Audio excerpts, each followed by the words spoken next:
Hey guys, this is Surgeon Chaos here. I'm going to show you my Captain Sisay EDH deck today. I'm just going to show you all the card choices, the deck lists, and some tricks and combos and some strategy. So let's get right to it. My general is Captain Sisay. She costs 4 mana, 1 green, 1 white, 2 colorless. She's only a 2/2, but she has a very powerful ability. Tap, search your library for a legend or legendary card, reveal that card and put it in your hand, then shuffle your library. This allows me to play with all sorts of legendary cards in the deck, and I can just tutor for them at will, and it makes my deck a pretty cool toolbox. And I really like decks that do that, where I just have answers for whatever's ahead. Here's the land base for the deck. I play with 38 lands, 12 snow-covered forests,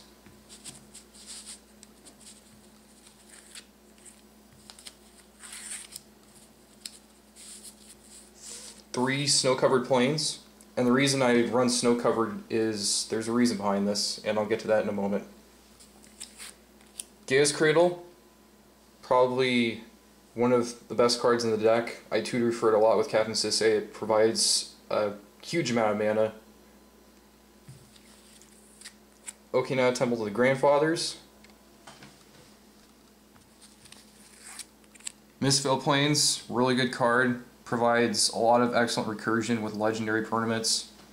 Because you put something on the bottom of your library, you can just retutor it up with Captain Sisay. So that's a really good card to get. Iganjo Castle, another legendary land, protects legends. Pretty good card.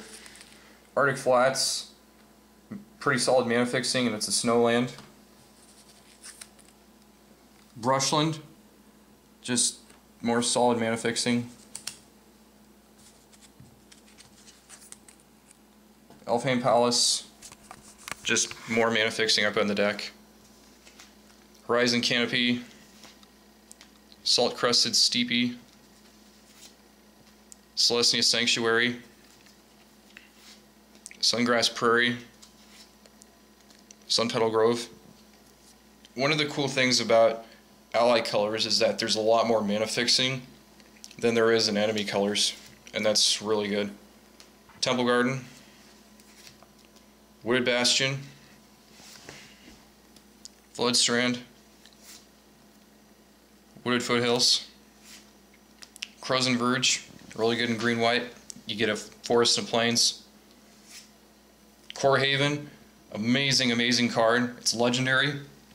It's basically a Maze of Ith that can tap for mana, and it's better than Maze of Ith because it doesn't remove the creature from combat. So if you have one of your opponents attack with a creature and you block, and if they're both going to die, you can just use the Core Haven to prevent the combat damage from your opponent's creature, so your creature will still deal its damage and kill the other creature, whereas with Maze of Ith, they'll just remove it from combat altogether.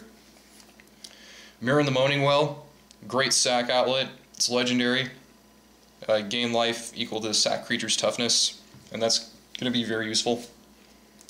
This is why I play Snowlands, is because of Mouth of Ronan. It's a really good utility land. You sack it, deal 4 damage to a target creature.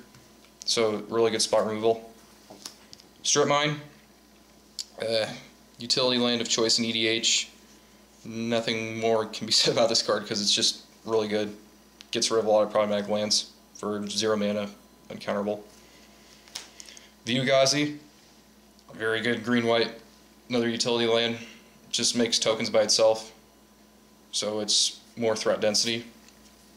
And then Yavimaya Hollow, regenerates your creatures and protects them, and it's legendary, so I can fetch it through Sisay as well. It's really good against sweepers like Nevernull's Disc, Oblivion Stone, Chroma's Vengeance, because they don't have a no regeneration clause.